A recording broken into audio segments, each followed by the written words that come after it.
हमारा exercise number कौन सी है ये? एक्सरसाइज 2.4।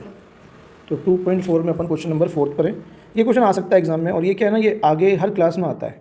जहाँ जहाँ जिस क्लास में पॉलिनोमियल चैप्टर है 10th में है, तो वहाँ ये टॉपिक फिर आएगा। इसलिए बहुत ज़्यादा इंपॉर्टेंट बन जाता है, क्योंकि ये यहाँ पे भी है और 10th में भी है, और आगे अगर आप मैथमेटिक्स लेते हो तो फिर आएगा। तो फैक्टराइजेशन आपको आना चाहिए। तो पहला क्वेश्चन अपना जो आ रहा है फैक्टराइजेशन का, वो क्या है कि 12x² - 7x + 1। इसको क्लोज करके धीरे से करना। ये क्वेश्चन है 12x² - 7x + 1। अब आपको क्या कहा, इसको फैक्टराइज करो। तो इसको हम फैक्टराइज करते हैं किसकी तरफ से? By middle term splitting method.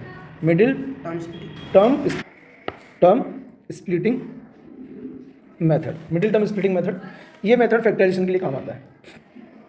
इसमें क्या करते हैं हम, बीच वाली जो टर्म है ना हमारे पास दिख रहा है ना -7x, इसके ऐसे टुकड़े करते हैं कि उन टुकड़ों का प्रोडक्ट मतलब बताओ क्या होता है?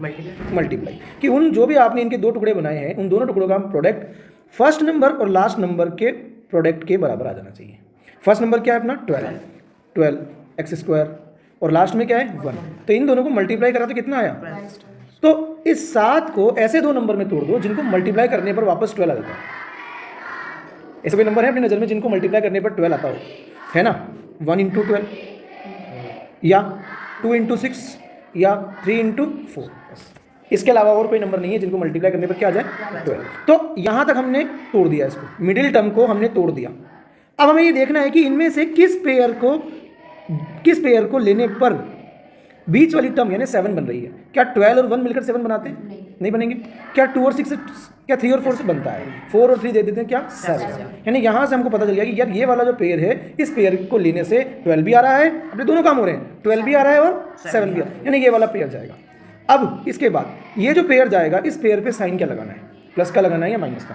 तो हम ये देखते हैं कि जब हमने वैल्यू को मल्टीप्लाई किया था, तो मल्टीप्लाई करने पर जो वैल्यू आई थी, वो वैल्यू पॉजिटिव आई थी या नेगेटिव आई थी?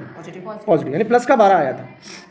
अगर मल्टीप्लाई करने पर आपको हमेशा प्लस का साइन मिल रहा है, तो प्लस वाला क्या कहता है कि जो भी आपने टुकड़े तैयार करे हैं, उन टुकड़ों में जो बीच वाले के पास साइन है वो साइन दे दो, दोनों में माइनस लगेगा।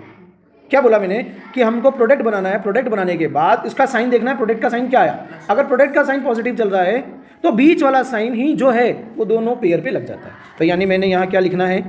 12x² एज इट इज, इसके टुकड़े बने -3, और x तो लगाना भूलना मत, और फिर -4x और प्लस का 1। आया समझ में? अब आप यहाँ से कॉमन ढूंढो, दो जनों में कॉमन क्या है? 12 और 3 में 3 की टेबल में 12 आ जाता है, तो अपन ने 3 को कॉमन माना। x² और x में छोटा कौन है? x, तो x बाहर आ गया। अब इस 3x का डिवाइड लगाओ 12x² में। तो अगर आप 12x² में डिवाइड दोगे 3x का, तो 3 से 12 कटा 4, एक x से स्क्वायर हट गया, तो क्या बचा? x। तो क्या आ गया यहाँ पे? 4x। फिर किसका साइन दिख रहा है? और इसका साइन क्या है? प्लस। तो जब प्लस और माइनस मिलते हैं तो क्या बनता है? माइनस। प्लस इंटू माइनस से क्या बनता है? माइनस। तो यानी यहाँ माइनस आया। अब ये 3x जाकर फिर से इसमें डिवाइड देगा 3x में, तो कोई भी नंबर खुद ही में डिवाइड दे दे तो आंसर हमेशा 1 आता है। क्या आया इसका? 1। तो यानी ये 1 आ गया। Bracket close. अब हमेशा ये जो तीसरे नंबर का साइन है, ये हमेशा नीचे लगाते हैं, हमेशा तीसरे नंबर का साइन नीचे लगा दो, लगा दिया। अब आप ये बताओ 4x और 1 में कॉमन क्या है? 1। तो बेसिकली आपने माइनस का 1 बाहर ले लिया। अब पहले गया माइनस और माइनस मिला तो क्या बना? प्लस, क्योंकि माइनस इंटू माइनस बन जाता है प्लस, तो ये प्लस आ गया। अब 1 का डिवाइड 4x में, तो 4x ही आएगा। फिर ये माइनस गया प्लस के पास, माइनस गया प्लस के पास, माइनस। 1 का डिवाइड 1 में 1। क्या आपको ध्यान से दिख रहा है ये वाली फोटो सेम आ गई? इसके सेम आने का मतलब है कि हमें फिर से इसको कॉमन निकालना है। हम इसको फिर से कॉमन निकाल लेंगे। 4x - 1 बाहर आ गया। अंदर क्या बचा? 3x - 1। ये तो बाहर चले गए ना दोनों, तो क्या रह गया? एक तो ये 3x रह गया, और ये क्या रह गया? -1। तो इन दोनों को लिख दिया, यही अपना आंसर है। ये होता है फैक्टराइजेशन। समझ में आया क्या कुछ? ये आपका पहला क्वेश्चन है। वो ये बंद था क्या? अरे तेरी। हाँ, अब वो वाला क्वेश्चन तो छूट गया, उससे कर लेना। मैं थर्ड करा रहा हूँ इसका। क्या है? 6x² प्लस का 5x माइनस का 6। देखो पहले तो डिग्री घटते हुए में क्या 2 1 0 है। चलो अब अपन क्या करेंगे? इस फर्स्ट वाले को लास्ट वाले से मल्टीप्लाई। तो 6 का मल्टीप्लाई किससे करूँ? 6 से नहीं, -6 से। ध्यान से देखो, तो कितना आया? माइनस का 36। अब हम 36 किस तरीके से बना सकते हैं? देखो 1 × 36 होता है, 2 × 18 होता है, 3 ×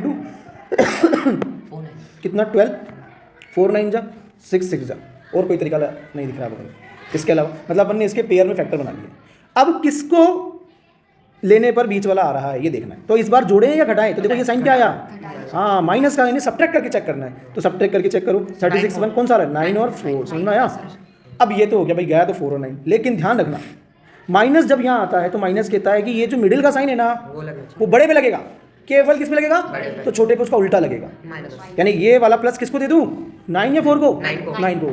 तो अपन ने क्या लिखा अगले स्टेप में, 6x², ये प्लस का साइन किसके पास चला गया, 9 के पास, तो 9x, और छोटे के पास माइनस, बोलो आ गया।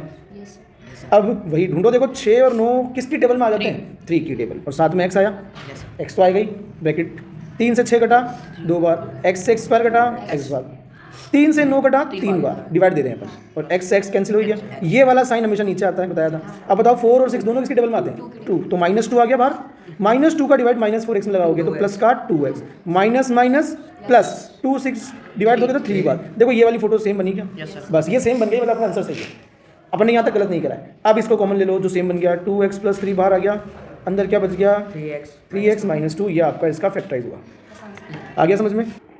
फोर्थ पार्ट देखो इसका, 3x² - x माइनस, ये क्वेश्चन है। अब आपने वही किया, देखो पहले डिग्री चेक करो, 210 है क्या, 210 डिग्री चल रही। अच्छा अब अपन क्या लेंगे, पहला नंबर है 3 और लास्ट का नंबर है माइनस का 4, मल्टीप्लाई करा -12, दुनिया में वो सारे टुकड़े लिख दो जिनसे 12 बनता है, तो 1 12 2 6 3 4, खत्म हो गए। अब किसको सब्ट्रैक्ट करने पर बीच वाला आ रहा है, बीच में तो कुछ नंबर ही नहीं है, तो 1 है, बीच में कुछ नहीं, तो 1, किसको सब्ट्रैक्ट करने पर बनाएगा, 4 और 3। फिर माइनस बोलता है कि बीच वाला साइन किसको मिलता है, बड़े को या छोटे को, बड़े को, तो ये किसको दे दूँ, बड़े को, और इस पे क्या लगेगा, प्लस। तो अब बताओ ये 3x² हो गया, इधर से आ गया प्लस का 3x और माइनस का 4x और माइनस का 4, बोलो कॉमन क्या आ रहा है, 3x, अंदर बचा x + 1, फिर -4 कॉमन, x + 1, समझ में आया भाई, -4 से -4 कट गया, x गिर गया, -4 से -4 पूरा कैंसिल 1 टाइम, ये दोनों सेम है क्या, तो x + 1 और 3x - 4, ये आपका आंसर हो गया, डन।